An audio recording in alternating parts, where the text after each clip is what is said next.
N electric dipole is placed in shown in figure. एक electric dipole है जो figure में है। अब जरा इलेक्ट्रिक डाइपोल को समझने की कोशिश करिए। इलेक्ट्रिक डाइपोल के पास चार्ज कितना है बाबू? दो तो चार्ज, एक माइनस क्यू और दूसरा क्या बताओ? Plus Q. तो चार्ज दिया हुआ है क्यू। लेंथ इसका कितना है बाबू? LENGTH। Length of the dipole कितने रे? 3 सेंटीमीटर प्लस 3 सेंटीमीटर। बोले तो सर 6 सेंटीमीटर। 2L का वैल्यू कितना दिया गया है? 6 सेंटीमीटर।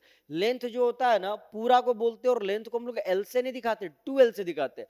ये होता था सेंटर, और सेंटर से इधर L और इधर L मिला के 2L, और 2L बराबर कितना दिया गया बाबू? बोलेगा सर 6 सेंटीमीटर। ओके। P हमारा एक्सियल पॉइंट है जो कि सेंटर ऑफ द डाइपोल से 5 सेंटीमीटर पे है। मतलब X बराबर सर बोलेंगे सर 5 सेंटीमीटर। ओके। अब करना क्या है सवाल में ये बताइए। इलेक्ट्रिक पोटेंशियल हमको चाहिए। क्या चाहिए मुन्ना? इलेक्ट्रिक पोटेंशियल चाहिए। कहां पर? P पॉइंट पे। P हमारा कैसा पॉइंट है? बोलेंगे सर एक्सियल पॉइंट है। इलेक्ट्रिक पोटेंशियल का फॉर्मूला क्या होगा बताइए? बोलेंगे सर इलेक्ट्रिक पोटेंशियल जो है ना एक्सिस में ये होता है के पी बटे एक्स स्क्वायर माइनस एल का स्क्वायर। एक्स स्क्वायर माइनस क्या बाबू? एल का स्क्वायर, है ना जी? अच्छा, बहुत बढ़िया सर। अच्छा, एक और फॉर्मूला होता है ना, क्या बताइए? केपी बटे एक्स का स्क्वायर। ये कब लगाते? जब डाइपोल हमारा शॉर्ट हो। डाइपोल शॉर्ट कब होता है रे? जब एक्स बहुत बहुत बड़ा हो एल से। अभी हम लोग ये फॉर्मूला को नहीं यूज करके ये फॉर्मूला को यूज करेंगे। क्यों? क्योंकि यहाँ डाइपोल शॉर्ट नहीं है। अगर एक्स बहुत बहुत बड़ा होता, अभी कितना एक्स बताइए? 5 सेंटीमीटर, और तुम्हारा एल का वैल्यू 3 सेंटीमीटर, लगभग कंपेरेबल है कि नहीं? इसीलिए हम लोग डाइपोल को शॉर्ट नहीं करके फॉर्मूला पूरा बड़ा वाला लगाएंगे। कुछ नहीं, बस इसमें डाल दीजिए, आंसर तो आ ही जाएगा। हाँ? वीडियो को पॉज कर बाबू, हाँ, और पहले सॉल्व कर ले, खुद से आंसर ला ले। बच्चा लोगों को ना जो सबसे बड़ा प्रॉब्लम होता है वो कैलकुलेशन में। आजकल हम देख रहे हैं ना बच्चे गुना भागा करने में बहुत जोर लगता है आप लोगों को। अगर आप गुना भागा नहीं करेंगे तो स्पीड कैसे होगा? हाँ, अगर आप चाहते हैं ना कि बढ़िया से स्पीड अप हो जाइए आप, तो आपको क्या करना पड़ेगा बताइए? गुना भागा करना पड़ेगा। करिए बैठ के गुना भागा एकदम बढ़िया से। अब बोलो के के टर्म ही आंसर लाना है क्या? Yes sir. के जगह के, पी के जगह क्या डालेंगे बताना? Q into 2L। 2L का वैल्यू कितना दिया गया बाबू? 6 सेंटीमीटर।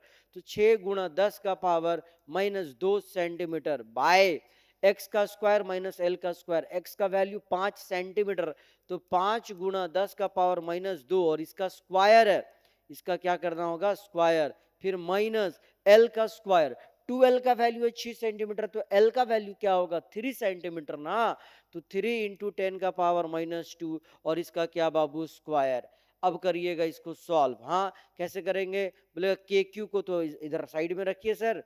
उसके बाद इंटू कितना? 6 इंटू 10 का पावर माइनस 2। ओके, यहाँ बताइए 5 का स्क्वायर करेंगे तो 25, 10 का पावर 2 का स्क्वायर करें, माइनस 2 का स्क्वायर करें, 10 का पावर माइनस 4, तो ये हो गया 25 इंटू 10 का पावर माइनस 4 माइनस 9 इंटू 10 का पावर माइनस 4। ओके सर, और किया जाए इसको सॉल्व, क्या मिलेगा? बोलेंगे सर इधर से के क्यू इंटू 6 इंटू 10 का पावर माइनस 2। बहुत बढ़िया सर। डिवाइडेड बाई 25 में से 9 गया तो सर 16, 16 गुने 10 का पावर माइनस 4। ऐसे अब जो कटे पिटेगा काटिए पिटिए, आंसर लिख दीजिए, है ना? इससे काटेंगे तो ये 3 और ये हो गया हमारा 8, तो 3/8 के क्यू, और इधर से क्या होगा बाबू? पावर है माइनस 4, इधर क्या है? माइनस 2, ये ऊपर जाएगा तो हो जाएगा 10 का पावर माइनस प्लस 2, है ना जी? तो बोला था यहाँ जो पोटेंशियल हमको चाहिए वो 10 का पावर माइनस 2 वोल्ट के टर्म, 10 का पावर 2 वोल्ट के टर्म में चाहिए। तो कुल मिला के जो हमारा आंसर है वो कितना आ गया? 3/8 के क्यू। 3/8 के क्यू कहीं पे है क्या? यहाँ पर है। ऑप्शन किस में जी? चौथा ऑप्शन में। ठीक है, ठीक, ओके। एक इलेक्ट्रॉन और एक प्रोटॉन को इतना दूरी पर रख दिया गया है, तो करना क्या है सर? तो आपको निकालना है ratio of electrostatic force and gravitational force. सुना बाबू, क्या बोले? एक इलेक्ट्रॉन और एक प्रोटॉन को कितना दूरी पे रख दिया गया मुन्ना? बोलेगा सर आर बराबर कितना है जी? 2.4 इंटू 10 का पावर 39। ओके, 39 मीटर पे रख दिया गया। हाँ सर, तो आपको क्या निकालने बोला है? Ratio of electrostatic force and gravitational force. Okay, बाकी सारा डेटा यहाँ पे दिया गया है। आपको पता है क्या क्या?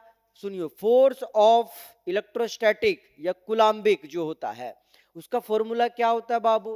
बोलेगा सर के Q1 Q2 भाई क्या बोल, आर का स्क्वायर। हाँ सर, और और फोर्स ऑफ तुम्हारा ग्रेविटेशन का फॉर्मूला क्या होता है बुन्ना? बोलेगा sir G into G M1 M2 by क्या बोल, आर का स्क्वायर। अब रेशियो निकालने बोला है तो इसको क्या करेंगे हम लोग? डिवाइड कर देंगे, है ना? कुछ नहीं करना सर, वैल्यू पुट करिए और फिर डिवाइड करिए, हाँ कि ना? चलिए वैल्यू पुट करते हैं हम लोग। तो फोर्स ऑफ कुलाम्बिक का कितना हो जाएगा? के का वैल्यू क्या होता है बाबू? 9 इंटू 10 का पावर 9। Okay sir. Q1 बोले तो इलेक्ट्रॉन का चार्ज, इलेक्ट्रॉन का चार्ज 1.6 इंटू 10 का पावर माइनस 19, और Q2 भी उतना ही ना, कितना बाबू? 1.6 इंटू 10 का पावर माइनस 19 डिवाइडेड बाई दूरी, दूरी कितना है रे? आर का वैल्यू दिया हुआ है ना, कितना मुन्ना बोल? 2.4 इंटू 10 का पावर 39 मीटर। ओके, और दूरी का क्या बाबू? स्क्वायर। ये हो गया force of coulombic sir. By by by by force of electro force of gravitation क्या हो जाएगा मुन्ना? बोलेगा सर इक्वल टू क्या होगा बताना? बोलेगा sir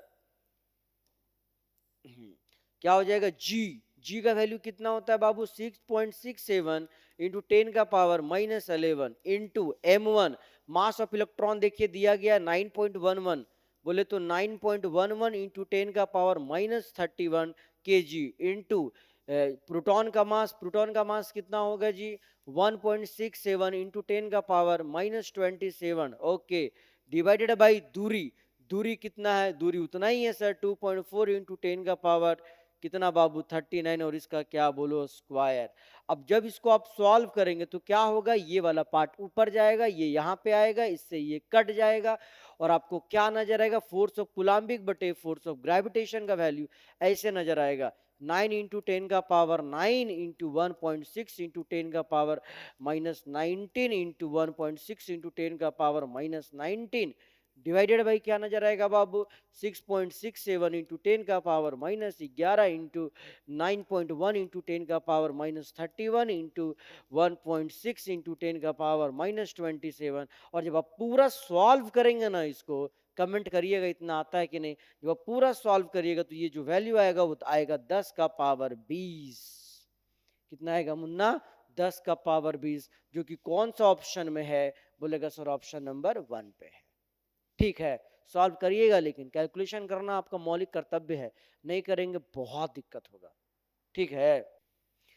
6 charges plus q minus q plus q minus q plus q and minus q are fixed at the corners of a hexagon।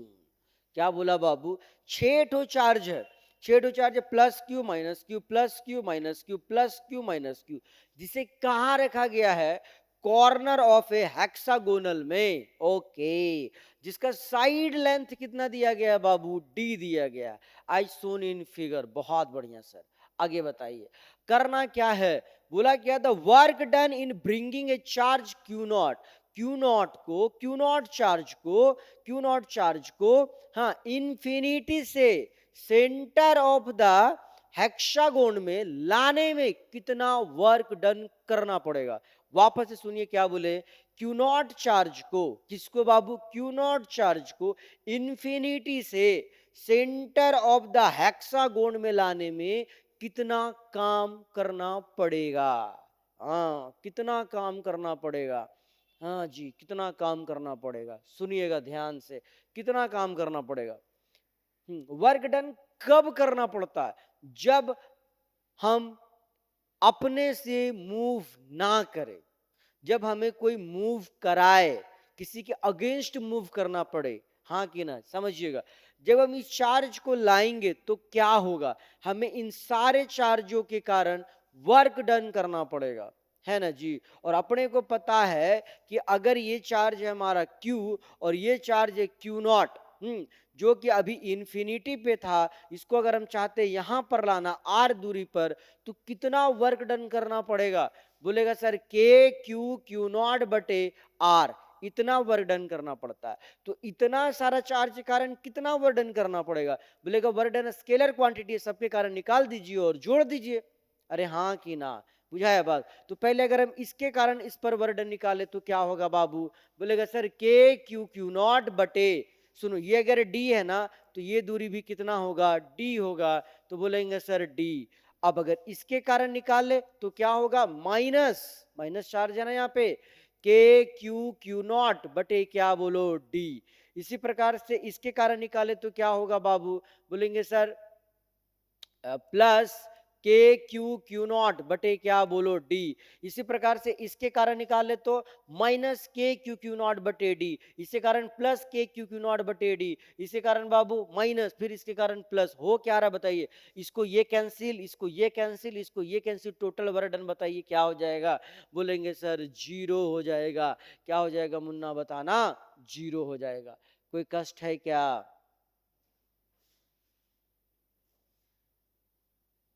When a particle with charge plus q is thrown with an initial velocity v towards another stationary charge q, it is repelled back after reaching the nearest distance r from plus q.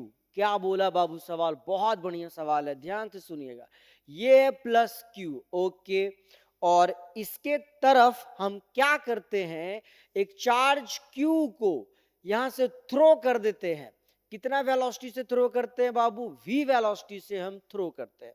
तो ये charge जो है आएगा आएगा आएगा आएगा आएगा, पास आएगा और यहां तक पहुंचा, है ना, और आगे नहीं जा पाया। क्यों? क्योंकि ये पॉजिटिव को अट्रैक्ट करेगा कि रिपेल, बोलेंगे सर रिपेल करेगा, तो आर नियरेस्ट दूरी आर तक आया और वो पास नहीं आ पाया, और आके यहाँ पे क्या हुआ? फिर वो वापस चला गया, क्योंकि ये वापस इसको धकेल देगा। अरे हाँ कि ना?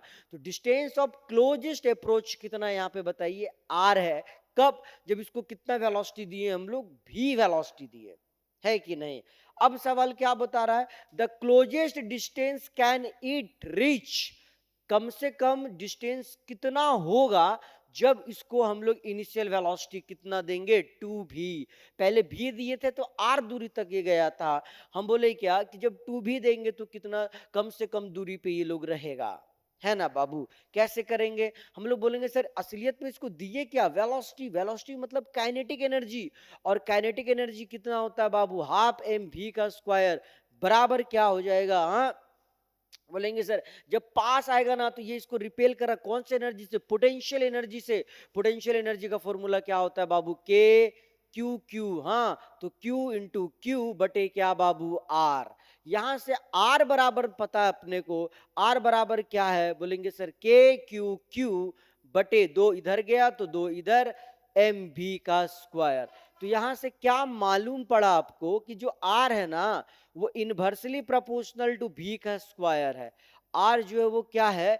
इनवर्सली प्रोपोर्शनल टू v का स्क्वायर है। मतलब ये कि डिस्टेंस ऑफ क्लोजेस्ट अप्रोच जो है वो क्या है?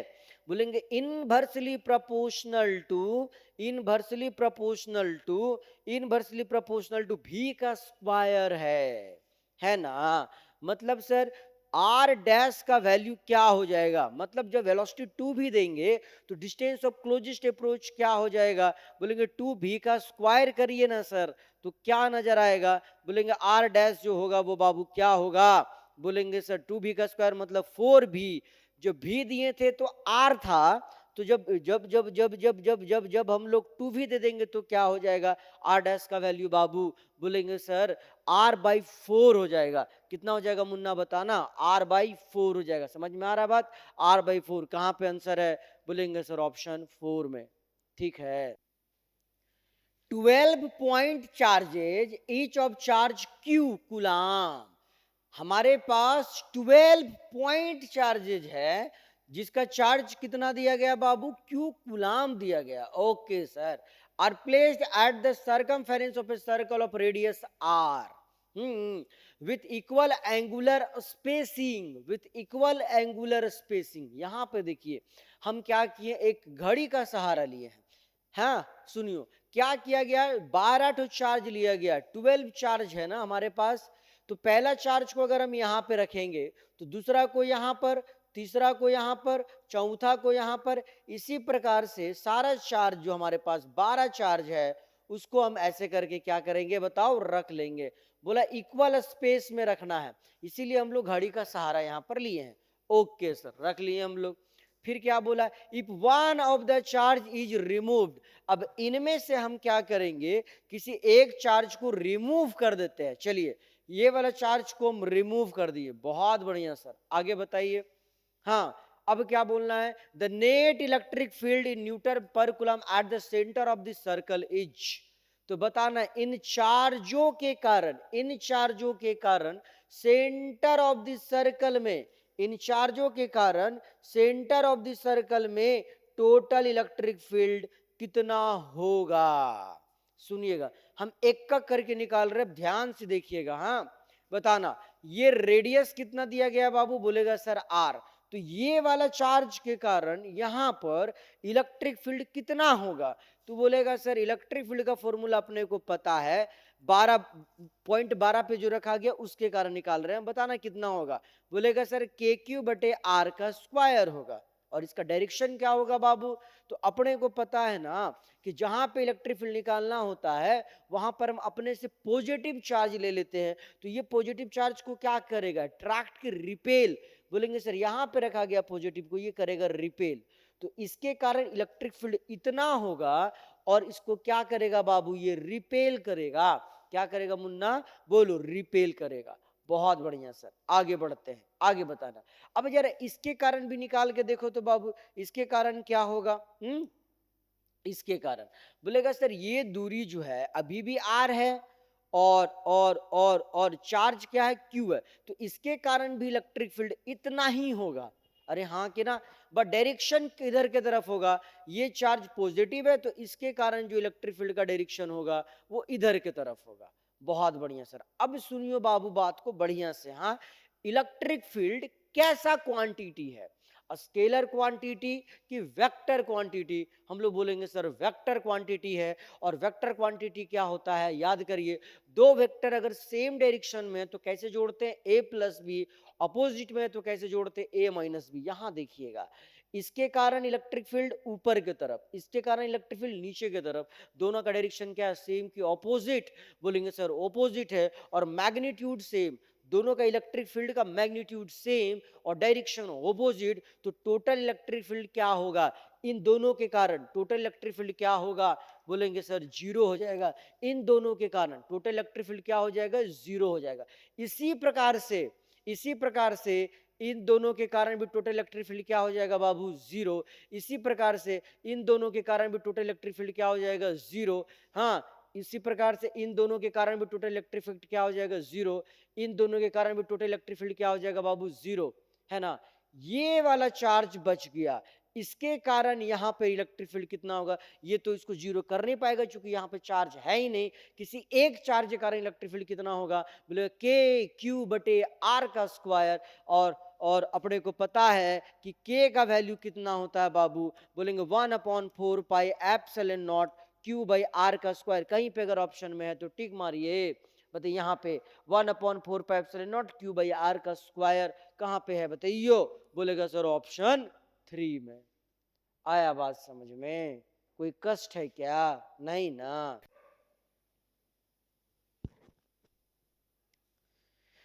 ए hollow metallic sphere of radius R, एक हॉलो मेटालिक स्फेयर है जिसका रेडियस कितना दिया गया बाबू, बोलियो आर सर, बहुत बढ़िया।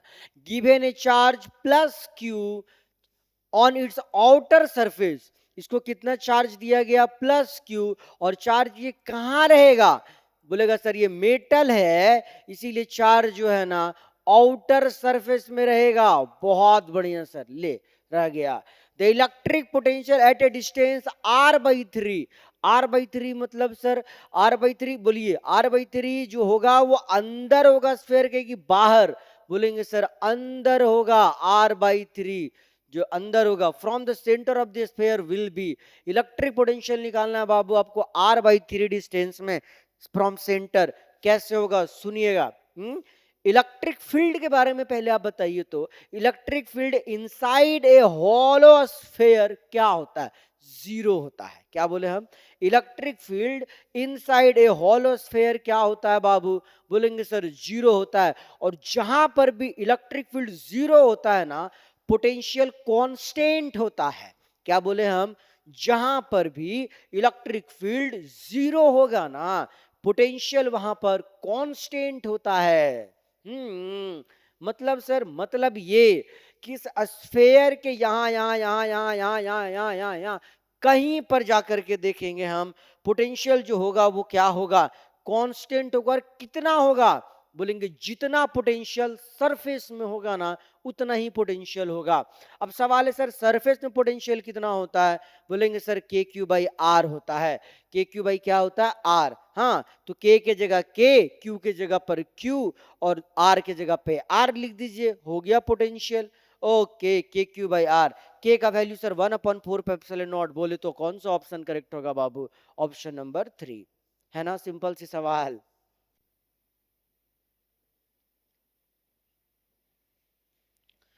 2 hollow conducting sphere of radius r1 and r2। क्या बोला बाबू? हमारे पास दो कंडक्टिंग स्फीयर है। कौन कौन? r1 and r2। दो कंडक्टिंग स्फीयर है जिसका रेडियस कितना है बाबू? r1 and r2। इसका रेडियस है r1 और इसका रेडियस कितना है? चलिए r2 है। बहुत बढ़िया सर। एक बात और दिया गया, r1 बड़ा है किससे? r2 से। हैव इक्वल चार्ज, दोनों के पास जो चार्ज है वो भी क्या है? समान है। बहुत बढ़िया। पोटेंशियल वुड बी, पोटेंशियल क्या होगा? इसका पोटेंशियल कितना होगा बाबू? इसका पोटेंशियल क्या हो जाएगा? मान लेते V1, और V1 इक्वल टू क्या होगा बाबू? बोलेगा सर के क्यू बटे सर R1। कहीं पर यहाँ यहाँ यहाँ सरफेस में कहीं पर पोटेंशियल कितना होगा? के क्यू बटे R1। और इसका पोटेंशियल क्या हो जाएगा बाबू? V2 इक्वल टू के क्यू बटे R2। के क्यू बटे क्या बोल? R2। अरे हाँ कि ना। तो सवाल ये है कि किसका पोटेंशियल ज्यादा होगा? सुनिएगा, अगर R1 बड़ा है R2 से, R1 बड़ा है R2 से, है ना, R1 बड़ा है R2 से, ये वाला रेडियस, ये वाला स्फीयर क्या है? बड़ा है। तो पोटेंशियल किसका ज्यादा होगा? बोलेंगे सर इसका, क्योंकि नीचे है ना R, तो पोटेंशियल इसका क्या होगा बाबू? ज्यादा होगा। तो पोटेंशियल ऑफ V2 जो होगा वो ज्यादा होगा किससे बताइयो? V1 से। या फिर हम कहेंगे R2 वाला रेडियस वाला जो स्फीयर होगा उसका पोटेंशियल ज्यादा होगा किससे? बोलो R1 वाला से। हाँ, मतलब सर सिंपल सी बात ये है कि सर जो बड़ा साइज का होगा ना उसका पोटेंशियल कम होगा। तो जो बड़ा साइज का होगा उसका पोटेंशियल कम होगा, जो छोटा होगा उसका ज्यादा होगा। तो ऑप्शन देखते, more on a smaller sphere. Yes sir, more होगा किसमें? और स्मॉलर स्फीयर का जो होगा वो क्या होगा बाबू? मोर होगा। कोई कष्ट है क्या? हाँ, चल फिर अगला सवाल की तरफ चलते हैं हम लोग। ये देखो नीट वाला कभी कभी कितना आसान सा सवाल पूछ देता है। कितना आसान है।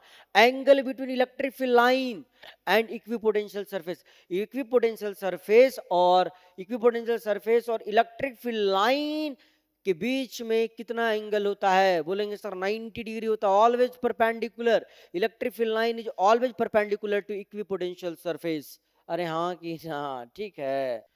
Two point charges minus q and plus q are placed at distance L। क्या बोला बाबू? दो चार्ज है, माइनस क्यू और दूसरा प्लस क्यू, जिसे कितना दूरी पे रख दिया गया है? L दूरी पे रख दिया गया। ओके सर, जो कि फिगर में है। अब आगे क्या बोला? The magnitude of electric field intensity at distance r, at distance r कहीं पर भी इलेक्ट्रिक फील्ड इंटेंसिटी जो होगा वो किस प्रकार से वेरी करेगा अगर R बहुत बहुत बड़ा है किससे? L से। ध्यान दीजिएगा, यहाँ पे डायरेक्ट आपसे फॉर्मूला की बात कर रहा है। इलेक्ट्रिक फील्ड एक्सिस में कितना होता है बाबू? बोलेंगे सर 2kp बटे x का या r का यहाँ पे क्यूब होता है। वहीं पर इलेक्ट्रिक फील्ड इक्विटोरियल की बात करें हम लोग तो होता है बाबू kp बटे r का क्यूब, है ना जी। हाँ, आया बात समझ में? अब ये दोनों फॉर्मूला को आधार बनाते हुए हम लोग कह सकते हैं कि इलेक्ट्रिक फील्ड जो होता है किसी डाइपोल के कारण वो क्या होता है बाबू, इनवर्सली प्रोपोर्शनल टू आर का क्यूब। अगर कहीं पे ऑप्शन में तो टिक मारिए, बाहर निकलिए। कहां पर है बताइयो? यहां पर है ना? कोई कष्ट है क्या? In the following circuit, the equivalent capacitance between the terminal A and B is, equivalent capacitance निकालना है बाबू, है ना? कैसे निकालेगा? सुनियो बात को। पहले इसका इसका रेशियो निकालो। 2 माइक्रोफेराड का रेशियो कितना? 1। 2 माइक्रोफेराड का रेशियो कितना? 1। बोले तो ये व्हीटस्टोन ब्रिज में क्या होता है बाबू? व्हीटस्टोन ब्रिज जब होता है तो ये बीच वाला जो कैपेसिटर है वो किसी काम का नहीं होता है। और अगर ये किसी काम का नहीं है तो सर कैसे सॉल्व होगा? ये पहला कैपेसिटर, ये दूसरा कैपेसिटर, है ना जी, ये तीसरा कैपेसिटर और ये चौथा कैपेसिटर। सर निकाल दीजिए इक्विवेलेंट कैपेसिटेंस, बहुत कष्ट नहीं है। ये 2 माइक्रोफेराड, ये भी 2 माइक्रोफेराड, हाँ ये 2 माइक्रोफेराड और ये भी क्या बाबू? 2 माइक्रोफेराड। अब सुनना, ये दोनों सीरीज में और ये दोनों भी सीरीज में। कैपेसिटेंस को सीरीज में जोड़ने का क्या फॉर्मूला होता है जी? बोलेगा sir 1/C net equal to कितना? 1/C1 plus 1/C2। ये रेजिस्टेंस नहीं है, कैपेसिटेंस। कैपेसिटेंस को सीरीज में ऐसे जोड़ते हैं तो 1/2 प्लस 1/2 सॉल्व करेंगे ना तो 2 का आधा आएगा। बोले तो 1। तो ऊपर वाला कितना आ जाएगा बाबू? बोलेंगे सर 1, ऊपर वाला 1, नीचे वाला 1। 1 को पैरेलल में जोड़िए। 1 को पैरेलल में कैसे जोड़ते हैं? ये 1 माइक्रोफेराड और यहां से भी 1 माइक्रोफेराड। 1 को पैरेलल में कैसे जोड़ते हैं? कैपेसिटेंस को पैरेलल में जोड़ने का तरीका सी नेट बराबर C1 प्लस C2। तो 1 जोड़ेंगे तो क्या हो जाएगा? 2 माइक्रोफेराड। अगर कहीं पर है ऑप्शन में तो बताइए, यहां पर है 2 माइक्रोफेराड। कोई कष्ट है क्या? आया समझ में? If the plates of a parallel plate capacitor connected to a battery are moved close to each other, क्या बोला बाबू कि पैरेलल प्लेट कैपेसिटर है, उसमें बैटरी कनेक्टेड है। अब उसको, उसका जो प्लेट है ना उसको हम पास लाते हैं। प्लेट को क्या करते हैं बताओ? पास लाएंगे। प्लेट को पास लाएंगे तो क्या होगा? क्या होगा बाबू? बोलेगा सर C इक्वल टू क्या होता है सर? Q बाई भी। तो Q इक्वल टू हो गया सर C इंटू भी। अच्छा, एक तो ये फॉर्मूला। दूसरा formula sir C equal to क्या होता है जी? Epsilon naught A by D. अब ध्यान दीजिएगा सारा फॉर्मूला को। हाँ देखो क्या बोला, the charge stored in it increases. पहली बात कि चार्ज जो स्टोर्ड होगा वो इंक्रीज कर जाएगा, एकदम से इंक्रीज करेगा। सवाल आता है क्यों? सुनियो, जब डी का वैल्यू को कम करेंगे ना हम लोग, सेपरेशन को कम करेंगे। क्या बोले हम? सेपरेशन को जब कम करेंगे तो कैपेसिटेंस इंक्रीज कर जाएगा, और जब कैपेसिटेंस इंक्रीज करेगा तो चार्ज स्टोरिंग भी क्या कर जाएगा बाबू? इंक्रीज कर जाएगा। इस हिसाब से ऑप्शन ए जो है ना वो करेक्ट है। बढ़िया बात है। अब दूसरा ऑप्शन पे आते हैं, the energy stored in it decreases. Energy stored जो है वो डिक्रीज कर जाएगा। एनर्जी स्टोर्ड का फॉर्मूला याद है क्या आपको? एनर्जी स्टोर्ड का फॉर्मूला होता है बाबू हाफ सी भी का स्क्वायर।